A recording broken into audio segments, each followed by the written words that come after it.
Hi guys, this is Aditya from my Rupaya. Hi guys, this is Jaspreet from my Rupaya. आज हम फिर से एक फाइनेंस विद बेनिफिट्स का एक एपिसोड लेके आए जिसमें आदित्य हमारे साथ है जो कोई ना कोई आपका पर्सनल फाइनेंस को लेकर डाउट आपका क्लियर करेंगे।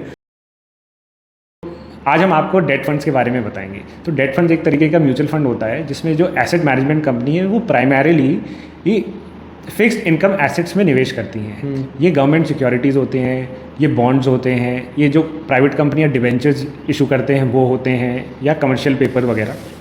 इसमें फिक्स्ड इनकम इसलिए कहा जाता है क्योंकि इसमें जनरली जो रिटर्न होता है वो कम ब्याज के दर पे पक्का ही मिलता है। ये मार्केट रिस्क के हिसाब से नहीं होता है। हाँ, ऑफकोर्स उसमें गारंटी तो नहीं होती है किसी भी फंड की, लेकिन बट सेबी के हिसाब से ये आपने जैसे इक्विटी फंड्स देखे होंगे जो कि काफ़ी रिस्की हो, उनके रिस्कोमीटर के हिसाब से होते हैं। ये मॉडरेटली रिस्की रहते हैं एज़ कम्पेयर टू इक्विटी। तो आज जब आपने बोला ना डेट फंड्स के बारे में, तो मुझे तो लगा कि मुझे कहीं से उधार मिलने वाला है, लेकिन ये तो मैं उधार दे रहा हूँ पैसा। तो ये तो आपने बहुत अच्छे से एक्सप्लेन कर दिया कि डेट फंड्स होते क्या हैं। जो एसेट मैनेजमेंट कंपनीज क्या करती हैं, जो डेट इंस्ट्रूमेंट इशू हो रहे हैं, डिबेंचर्स मान लीजिए, गवर्नमेंट सिक्योरिटीज़, वो अपने पैसे से जब अपन निवेश करते हैं उनके थ्रू, उनसे वो खरीद लेती हैं। वो डॉक्यूमेंट उनके पास आ जाता है, उनको फिक्स्ड इनकम जितना भी ब्याज जो उसके रेट के हिसाब से होता है वो उनको रिटर्न मिल जाता है। इसलिए इसको थोड़ा सेफ कंसिडर किया जाता है। लेकिन सेफ्टी के साथ साथ ये भी रहता है कि अगर इतना सेफ है तो रिटर्न भी कुछ ज़्यादा नहीं होता है। तो आदित्य, ये तो हो गया इसका पूरा ओवरव्यू। तो आप कौन से टाइप के बारे में बात करने वाले हैं आज? हाँ, तो आज हम स्पेसिफिकली बात करेंगे और इसके बाद आपको एक एग्जांपल भी देंगे जिससे आपको समझ आए कि कैसे क्या होता है। हम बात करेंगे शॉर्ट ड्यूरेशन डेट फंड की। ये एक तरीके का डेट फंड है जिसमें जो एसेट मैनेजमेंट कंपनी है वो 1 से 3 साल के पीरियड के लिए निवेश करती है।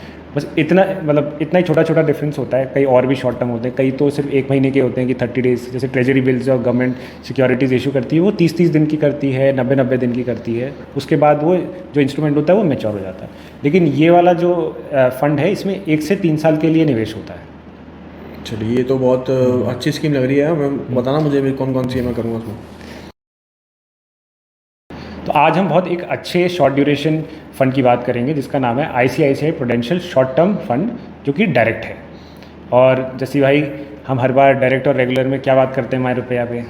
यार, इतनी बार मैंने बात कर ली कि अब तो मैं सपने में बता सकता हूँ कि डायरेक्ट में कट नहीं लगता और रेगुलर में कट लगता है। कंपनी जो है आपसे कट काटती। तो आज ये तो मुझे बहुत अच्छी तरह पता चल गया। और आज के ज़माने में कहाँ निवेश करना चाहिए? डायरेक्ट में ही करो यार, कौन किसको कट दे रहा है आजकल। तो अब हम आपके सामने इसके रिटर्न डिस्कस करेंगे कि 5 साल में, 3 साल में, 1 साल में कितना इस फंड ने रिटर्न दिया है। आप ये मत सोचिएगा कि मतलब बहुत ज़्यादा हाई रिटर्न होता है। ये एक सेफ एसेट है, तो जिसमें अगर कोई सेफ एसेट होता है तो उसमें रिटर्न भी थोड़ा सा मॉडेस्ट और कम ही रहता है। लेकिन हाँ, एक बात है, FD से तो आपको ज़्यादा ही मिलेगा।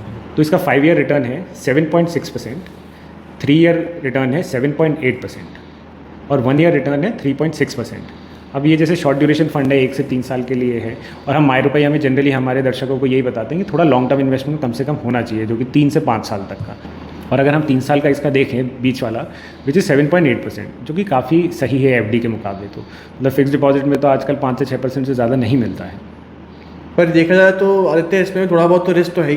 तो आदित्य, ये तो आपने ICICI के रिटर्न्स बता दिए, लेकिन अब मैं थोड़ा जानना चाहूँगा कि कंपनी पर ट्रस्ट करने के लिए कंपनी का बैकग्राउंड क्या है। ICICI नाम तो सुना है, लेकिन उसका कोई बैकग्राउंड तो होगा पोटेंशियल के साथ मिलके, कि कुछ तो पता चले हमारी जनता को। तो वो थोड़ा बता दीजिए यार। देखो, हमारे दर्शक ICICI के बारे में तो जानते होंगे सब ने। मुझे नहीं मानता कि किसी ने ये नाम नहीं सुना। लेकिन ये ICICI प्रूडेंशियल म्यूचुअल फंड एक एसेट मैनेजमेंट कंपनी है। ये बैंक से थोड़ा अलग है, एक जॉइंट वेंचर है ICICI और प्रूडेंशियल कंपनी का। लेकिन ये भी बहुत ट्रस्टवर्दी है, एक तो उसकी नाम की वजह से ही, और दूसरा 1993 में बनी थी। और ये इसके अंडर आप अगर एसेट अंडर मैनेजमेंट देखेंगे तो कम से कम 3 लाख करोड़ से ज़्यादा रुपए हैं, जो कि मोटा मोटा अगर डॉलर में बात करें तो $40 बिलियन होता है। तो ये कोई छोटी कंपनी नहीं है, ये काफ़ी बड़ी कंपनी है। और मतलब किसी भी तरीके का फ्रॉड वगैरह नहीं करते हैं ये लोग, हम इतना तो इन पर विश्वास कर ही सकते हैं। हाँ, और ये आपका सवाल बहुत अच्छा था, क्योंकि किसी भी फंड हाउस में निवेश करने से पहले हमें उस एसेट मैनेजमेंट कंपनी की हिस्ट्री ज़रूर चेक करनी चाहिए। और इसी तरीके से ICICI प्रूडेंशियल म्यूचुअल फंड जो एसेट मैनेजमेंट कंपनी है, उसके अंदर ये वाला फंड है, शॉर्ट टर्म ड्यूरेशन वाला। तो जिस फंड की हम बात कर रहे हैं उसके अंदर भी एसेट अंडर मैनेजमेंट करीबन 16,000 करोड़ है। तो इतनी बड़ी बड़ी बातें कर रहे हैं हम लोग। ज़ीरो मुझसे तो कैलकुलेट मत करवाना प्लीज़। आप ये जो जितने भी आप 3 लाख करोड़, 16,000 करोड़ कर रहे हैं, आप स्क्रीन पे प्लीज़ डाल देना यार। देखो, इतने बड़े पैसे मेंशन करने का मकसद ये है कि बताना कि देखो ट्रस्ट इस्टेब्लिश्ड है। क्योंकि ये ऐसा नहीं है कि वो कंपनी पैसे लेके चली जाएगी। और हमारे हिंदुस्तान में क्या फाइनेंशियल लिटरेसी इतनी कम है, लोग बाग इंस्ट्रूमेंट डेट फंड्स में और नॉर्मल अदर म्यूचुअल फंड में निवेश नहीं करते हैं। तो आपको बस हमारा ये बताना है कि देखो कुछ बड़ी बड़ी कंपनीज़ हैं जिनमें आप निवेश करके एक तरीके से मतलब आप एफडी जितना सिक्योर खुद को समझ सकते हैं, मतलब गारंटी नहीं होती है लेकिन स्टिल इतने, अभी हम सेक्टर एलोकेशन में आपको बताएंगे कहाँ निवेश करते हैं, तो फिर आप अपने हिसाब से चूज़ कीजिए कि ये अच्छी जगह निवेश करते हैं, सेफ जगह या रिस्की जगह। तो आदित्य ये बता दीजिए कि इनकी होल्डिंग्स क्या क्या, क्योंकि अगर म्यूचुअल फंड है तो कोई ना कोई होल्डिंग्स तो होंगी, तो बता दो यार। तो आपकी स्क्रीन पे भी आ जाएगा और हम जल्दी जल्दी कुछ इंपॉर्टेंट होल्डिंग्स डिस्कस कर लेते हैं। ऐसे तो बहुत जगह इन्होंने निवेश किया हुआ है, पर जो सबसे इंपॉर्टेंट वाले हैं उसमें हम देखते हैं। इन्होंने गवर्नमेंट ऑफ इंडिया में सॉवरेन बॉन्ड्स जो होते हैं इनके, उसमें 9.2% का एसेट इन्होंने निवेश किया हुआ है। जो NABARD national bank of agriculture and rural development है उसके डिबेंचर्स में इन्होंने निवेश किया है। गवर्नमेंट इंडिया के और सॉवरेन जो में इंस्ट्रूमेंट है गवर्नमेंट सिक्योरिटीज़ वगैरह, उसमें भी 3.2% किया है। आपकी लिस्ट सामने आ जाएगी। वेदांता एक बहुत बड़ी कंपनी है, उसके कमर्शियल पेपर में 3% किया है। इंडियन ऑयल कॉरपोरेशन में किया है। ये export import bank of India जो एग्जिम बैंक है उसमें किया हुआ है। बैंक ऑफ बड़ौदा में किया हुआ है। रिलायंस जियो में किया है। और ये सारे फिक्स्ड इनकम एसेट में किया, ये इक्विटी में नहीं किया, ये आप ध्यान रखिएगा। Godrej, India grid trust, L&T, Tata motor finance solution, reserve bank of India के जो ट्रेजरी बिल्स में किया है, ऐसे HDFC में किया हुआ है, SBI के इंस्ट्रूमेंट्स में किया हुआ है। तो ऐसे बहुत ही सॉलिड जो इन्वेस्टमेंट एसेट्स होते हैं उसमें किया है, आप देख सकते हैं। और इसी के हिसाब से हम ये भी पता लगा सकते हैं कि ये कितना रिस्की है कितना नहीं है। मतलब कंपनीज में उन्होंने बहुत अच्छी स्ट्रॉन्ग कंपनी पकड़ के रखी हुई है, तो यार मुझे तो अब तक तो कोई कमी दिखी नहीं। और कंपनी और गवर्नमेंट सिक्योरिटी, स्टेट गवर्नमेंट्स का, PSUs का बड़ा एक अच्छा ब्लेंड है, जिसमें मेरे हिसाब से तो ये काफ़ी मुझे सिक्योर लगा। जैसे हर सक्सेसफुल आदमी के पीछे एक औरत का हाथ होता है, वैसे ही हर सक्सेसफुल कंपनी के पीछे कुछ लोगों का हाथ होता है। तो आप मुझे बता दो उसके पीछे कौन कौन से ऐसे फंड मैनेजर्स हैं जो इतना अच्छा रिटर्न दिलवा रहे हैं। इनके फंड मैनेजर भी काफ़ी एक्सपीरियंसड है। मनीष भांटिया नाम है इनका। ये 33 साल के हैं, MBA हैं, BCom हैं, CA भी हैं। और ये पहले आदित्य बिरला मैनेजमेंट कंपनी में काम करते थे, जो कि काफ़ी बड़ी एसेट मैनेजमेंट कंपनी है। इनका काफ़ी अच्छा एक्सपीरियंस रहा है मैनेज करने में और एक काफ़ी केपेबल पर्सनैलिटी है। और मैं एक बात थोड़ा जसप्रीत आपको पहले बताना भूल गया कि हर एक म्यूचुअल फंड होता है वो एक बेंचमार्क से अटैच्ड होता है। तो इसका जो बेंचमार्क है वो है Nifty short duration debt index. तो ये अपने बेंचमार्क को भी इसने हर बार बीट किया है। जैसे इसमें 3 साल में इसका 7.77% रिटर्न था, वैसे ही बेंचमार्क जो इसका इंडेक्स है उसका 6.62 ही था। तो फंड मैनेजर की कैपेबिलिटी की वजह से और काफ़ी अच्छे स्किल्स की वजह से इन्होंने जो बेंचमार्क है उससे भी ज़्यादा परफॉर्मेंस ही करी है। तो आज तो ये तो आपने सारे बेनिफिट्स वगैरह बता दिया, बताओ कि लॉक इन अभी होता, अभी इसमें निवेश कैसे करें ये बताइए। निवेश करना तो निवेश कैसे करें और इसमें lock in, entry, exit, load, ऐसे तीनों एक साथ होते हैं। तो आज तक मुझे तो अब तक तो अच्छा लग रहा है। तो मुझे इनका पहले तो बताइए निवेश कैसे करना है, और दूसरा बताइए लॉग इन कितना है कि भाई मुझे कितना टाइम इसमें इन्वेस्ट करना पड़ेगा। हाँ, तो देखो निवेश करने का तो सीधा तरीका है, एक डीमैट अकाउंट खोलिए। ग्रो, IND मनी या कॉइनबाय ज़ेरोधा जैसी कंपनी में ऑलमोस्ट फ्री ऑफ कॉस्ट खुल जाता है। KYC वगैरह आपको करनी पड़ेगी आपके डॉक्यूमेंटेशन के बाद, और सीधे क्लिक ऑफ अ बटन से आप निवेश कर सकते हैं। रही बात एंट्री एग्जिट लोड की, इसमें एंट्री एग्जिट लोड कोई भी नहीं है, आप कभी भी इसको एग्जिट कर सकते हैं। तो आदित्य अब ये तो अपना हो गया पूरा इसके,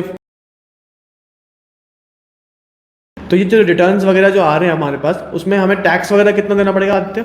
तो इसका डेट फंड में थोड़ा टैक्सेशन का अलग सिस्टम होता है। इसमें short term capital gains tax लगता है, वो 3 साल के लिए। उसमें आपको टैक्स उतना ही देना है जितना आपकी इनकम स्लैब है। मान लीजिए अगर आप 30% के ब्रैकेट में आते हैं, अगर 5 लाख के ब्रैकेट में नीचे आते हैं, इसमें आपको नीली देना है। तो अगर आपको थोड़ा बहुत प्रॉफिट डेट फंड से हो रहा है तो आपको 0 टैक्स देना है। तो वो आपके जो भी इनकम टैक्स स्लैब में जितना परसेंटेज आप देते हो उतना ही देना पड़ेगा। तो इसमें अलग से short term capital gains tax नहीं लगता है। हाँ, अगर आप 3 साल तक इसको होल्ड करते हैं उसके बाद में बेचते हैं तो ज़रूर 20% long term capital gains tax लगेगा। लेकिन उसमें भी एक अच्छी बात यह है कि इसमें इंडेक्सेशन इफेक्ट को एडजस्ट करने के बाद लगेगा। अब आपको पूछेंगे कि इंडेक्सेशन इफेक्ट क्या होता है। ये होता है कि जो इन्फ्लेशन की दर है हर साल, जैसे हम CPI से हमारी गवर्नमेंट नोट करती है, तो वो जो इन्फ्लेशन वाला पार्ट है एडजस्ट करने के बाद ही आपको टैक्स देना पड़ेगा। मान लीजिए जैसे इसका रिटर्न अभी हमने देखा 7.5% के करीब रहा है, और इन्फ्लेशन भी ईयर बाय ईयर 5% है या 6% है या 4% है ऑन एन एवरेज 3 साल के लिए, तो वो 4% आपका काउंट नहीं होगा। तो उसके ओवर एंड अवर जो भी आपका प्रॉफिट होगा, मान लीजिए 4% इन्फ्लेशन है और 7% अपना 7.5% अपना रिटर्न है, तो 2.7% प्रॉफिट पे ही आपको 20% टैक्स देना पड़ेगा, जो कि अगर अपन कैलकुलेट करें बहुत ज़्यादा बड़ा अमाउंट नहीं होता है। चलिए, टैक्स को लेकर तो हमारी पूरी जानकारी मिल गई है। अब चलते हैं अपने नेक्स्ट सेगमेंट में, तब आपसे नया सवाल पूछते हैं। तो आदित्य, ये तो पूरा डेट फंड्स के बारे में डिस्कस भी कर लिया हमने, ये भी एक एग्जांपल भी ले लिया, एग्जांपल का भी पूरा हम लोगों ने डिटेल्स में बात कर ली। तो मायरुपया की तरफ से हम लोग कुछ एक्स्ट्रा जो अपनी जनता को देते हैं वो थोड़ा बता दीजिए कि कौन इसमें इन्वेस्ट करना चाहिए, किस किस के लिए बेनिफिशियल है, तो वो थोड़ा सा बता दीजिए यार आप। तो हम देखो कुछ ना कुछ इंपॉर्टेंट मायरुपया टेक में बताते हैं, तो अभी हम बताएंगे कि किन लोगों को इसमें निवेश करना चाहिए और कितना करना चाहिए। तो मेरे हिसाब से तो इसमें देखो हर एज ग्रुप के लोग इसमें इन्वेस्ट कर सकते हैं, लेकिन ज़्यादा प्रेफरेबल रहेगा कि जो थोड़े रिटायरमेंट के आसपास हैं या रिटायरमेंट की एज से +60+ हैं वो इसमें करें, क्योंकि इसमें देखिए रिस्क काफ़ी कम रहता है और रिस्कोमीटर में भी हमने देखा सेबी के जो कि मॉडरेट लेवल पे इसका रिस्क रहता है। और हमने ये भी दिखाया है कि डेट फंड्स किस किस तरीके के इंस्ट्रूमेंट्स में निवेश करता है। तो देखो एक तो फिक्स्ड इनकम इंस्ट्रूमेंट्स में करता है और वो भी टॉप सॉलिड कंपनीज, PSUs और गवर्नमेंट्स करता है, क्योंकि देखो गवर्नमेंट तो कभी डिफ़ॉल्ट करेगी नहीं मोस्ट लाइकली। हिंदुस्तान की इकनॉमी इतनी स्ट्रांग है तो इंडियन गवर्नमेंट कभी डिफ़ॉल्ट नहीं कर सकती, स्टेट गवर्नमेंट्स भी नहीं कर सकती। और जिस कंपनी में इन्होंने डाला है, PSUs हो गए, SBI जैसे बड़े बैंक हो गए, ONGC हो गई, रिलायंस जियो हो गया, Tata steel, Tata Motors, HDFC finance, तो इसमें जो रिटर्न्स है वो ऑलमोस्ट शॉर्ट रहते हैं, वो थोड़ा रेंज ऊपर नीचे हो सकता है, और मोटा मोटा FD से तो ये ज़्यादा ही आपको रिटर्न देंगे। तो जब फिक्स डिपॉजिट की रेट्स थोड़ी ज़्यादा होती हैं तब इसमें निवेश करने का इतना मतलब नहीं बनता, लेकिन जैसे FD की रेट्स अभी काफ़ी कम चल रही हैं तो वो इन्फ्लेशन को ही नहीं बीट कर पा रही, ये कम से कम अपने बेंचमार्क इंडेक्सेस को तो कर रहे हैं, तो फिर इसमें कुछ परसेंटेज ऑफ या पोर्टफोलियो का इन्वेस्टमेंट ज़रूरी हो जाता है। तो आप ये मान लीजिए कि अगर आप अपना एक सेफ कुशन रखते हैं तो उसमें डेट फंड्स में आप इन्वेस्ट कर सकते हैं, लेकिन इसमें ये ज़रूर देखिएगा कि थोड़ा लंबे समय के लिए कीजिएगा। अगर ये वाला फंड है जो कि 3 साल तक करता है तो कम से कम आप 3 से 5 साल का टारगेट लेके चलिए। और भी कई तरीके के डेट फंड्स होते हैं, कुछ तो 1-1 महीने के लिए होते हैं कि वो ट्रेजरी बिल्स में ही करते हैं, तो वो उन लोगों के लिए जिनके पास काफ़ी ज़्यादा आइडियल मनी होता है, पड़ा हुआ है पैसा, तो लेकिन उनके लिए एक भी दिन का ब्याज कटना नहीं चाहिए या पर डे का रिटर्न भी चाहिए, तो वो कुछ थोड़े समय के लिए ये बहुत ही ज़्यादा अल्ट्रा शॉर्ट टर्म फंड्स में डाल देते हैं, डेट फंड्स में। तो इस तरीके की रिस्क प्रोफाइल के हिसाब से होता है, जो भी आप अपना सेफ एसेट समझते हैं उसमें इसको आप निवेश कर सकते हैं। और इसका अगर आप स्टैटिस्टिकली देखेंगे बहुत ही डिसेंट अमाउंट ऑफ रिटर्न ये दे देता है जब FD के रेट्स कम रहते हैं। नहीं तो अगर पहले ऐसा ज़माना था कि FD में आपको 8-9% मिल जाता था, तो 8-9% अगर FD में मिल रहा है तो फिर आप तो फिक्स डिपॉजिट ही प्रेफर कीजिएगा। बट अभी तो मुझे नहीं लगता FD में निवेश करने का कोई फ़ायदा है, क्योंकि वो इन्फ्लेशन कोई बीट नहीं कर पा रही है।